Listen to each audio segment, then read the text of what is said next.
계약자들과 갈등을 겪고 있던 마곡 롯데캐슬 르웨스트가 생활숙박시설에서 오피스텔로 용도 변경 전환이 가능해졌습니다. 서울시는 8월 20일 제3차 도시건축 공동위원회에서 르웨스트의 용도 변경을 위한 도시관리계획 결정을 수정 가결했습니다.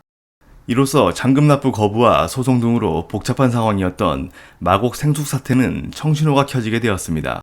현재 사용 승인 신청은 강서구에 접수되어 있는 상태이며 준공인가를 낸 이후 서울시에 변경안이 고시되면 용도 변경 절차를 진행할 예정이라고 합니다. 이번 지구 단위 계획 변경의 가장 큰 걸림돌이었던 주차장 문제는 확보 기준 완화에서 비롯되었습니다. 르웨스트가 오피스텔로 용도를 변경하기 위해서는 주차장 기준이 미달하게 되는 문제를 규정 완화를 통해 해결했습니다. 롯데건설은 지하 빈 공간을 활용해 주차 대수를 늘리고 주변 마곡 마이스 복합단지 내 사업 시행을 맡고 있는 다른 상업시설 건물 주차장을 야간에 르웨스트와 공유하는 방식으로 주차 대수를 확보한다는 계획입니다.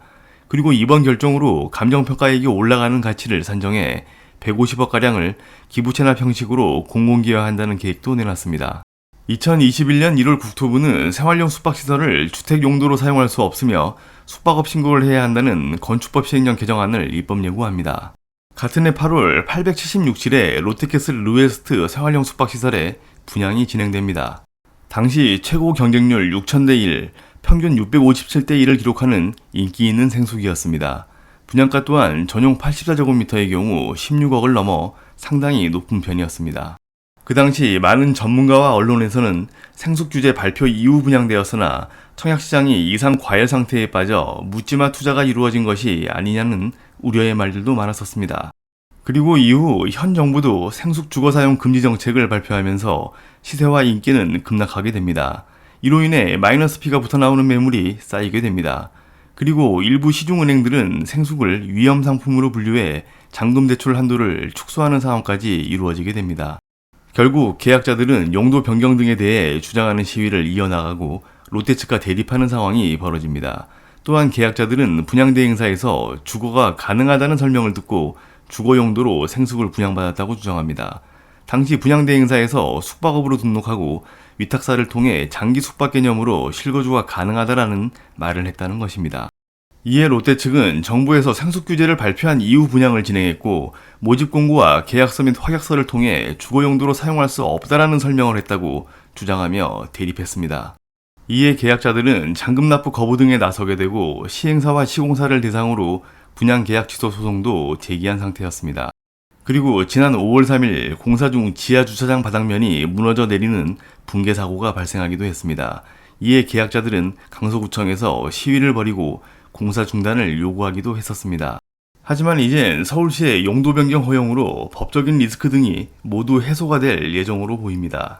그리고 잔금 납부 거부 등으로 중도금 대출과 납부하지 못한 잔금을 사업시행사가 대위 변제할 수도 있는 문제와 시공사 공사비 미납에 대한 문제 등을 모두 해결할 수 있는 상황을 맞이했습니다. 이번 조치로 인해 건설사, 수분양자, 정부, 정치인 등이 한숨 돌리는 상황이 마련되었습니다. 이런 가운데 서울시의 결정으로 르웨스트와 비슷한 상황에 있는 생숙들도 용도 변경에 대한 기대가 쏟아지고 있습니다. 그동안 용도 변경을 불허했었던 지자체에서도 용도 변경 허가의 물꼬가 트이는 게 아니냐는 예상도 나옵니다. 거기에 최근 국토부 장관도 국회에서 생숙 문제에 대해 여러 해법을 마련할 것이라는 발언을 하기도 했습니다. 이러한 서울시의 조치에 대해 환영하는 사람들도 많지만 반대하는 사람들도 많습니다.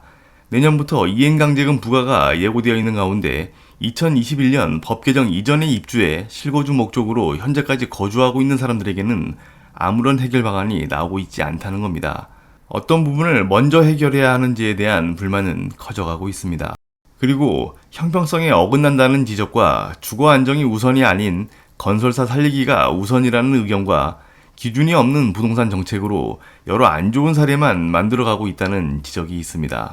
그리고 일부 정치인들의 뻔한 정치적인 정책과 추진이 투기를 과열시키고 부동산 시장을 혼탁하게 만들어가는 게 아니냐는 지적도 있습니다. 이번 서울시의 용도 변경을 기점으로 앞으로 생숙 분쟁이 어떤 방향으로 흘러갈지 많은 사람들이 관심을 가지고 지켜보게 될 것입니다.